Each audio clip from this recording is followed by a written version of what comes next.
Esselamu Aleyküm ve Aleykümselam ve Rahmetullahi ve Berekatuhu. Hocam, uçak ile yolculuk yapan kimse farz namaz kılabilir mi diye bir soru sorulmuş.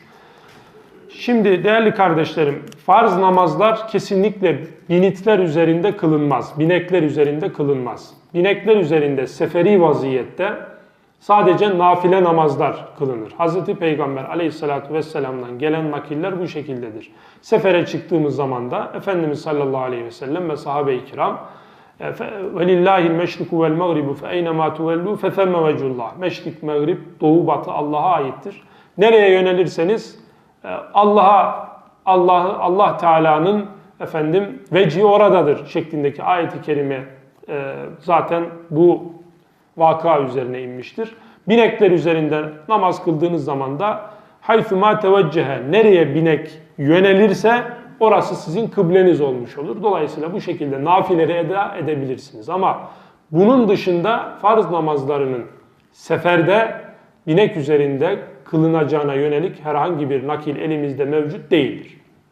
Fakat Aliül-Kari Fethubabil İnaye'de ifade eder, başka fıkıhçılarda, Hanefi fukahası da başka kitaplarda da mevcuttur bunlar.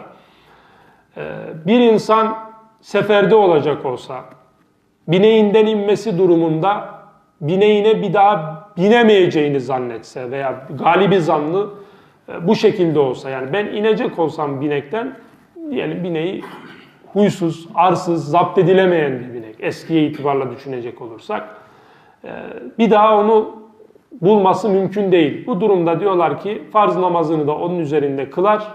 Fakat daha sonradan indiği zaman da vakit içerisindeyse iade eder, vakit çıkmışsa onu ne yapacaktır? Kaza edecektir. Çünkü adam yarı yolda herhalde duramaz. Bu durumda yapacağı herhangi başka bir şey de yoktur. Bu gibi durumlarda, yani otobüse bindik vesaire başka şeylere bindik. Evvela şunu bileceğiz. Farz namazın binek üzerinde kılınmaz şeklinde bir rivayet yoktur. Kılınması şeklinde bir rivayet yoktur.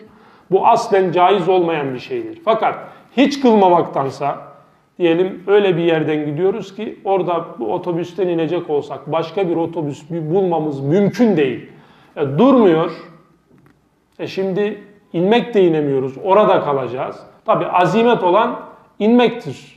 İnsan veli ise, tevekkülü tamsa iner. Ama diğer durumda bineğin üzerinde ne yapacaktır? Namazı kılacaktır. İndiği zaman da bu namazın tekrardan iadesini, kazasını yapacaktır.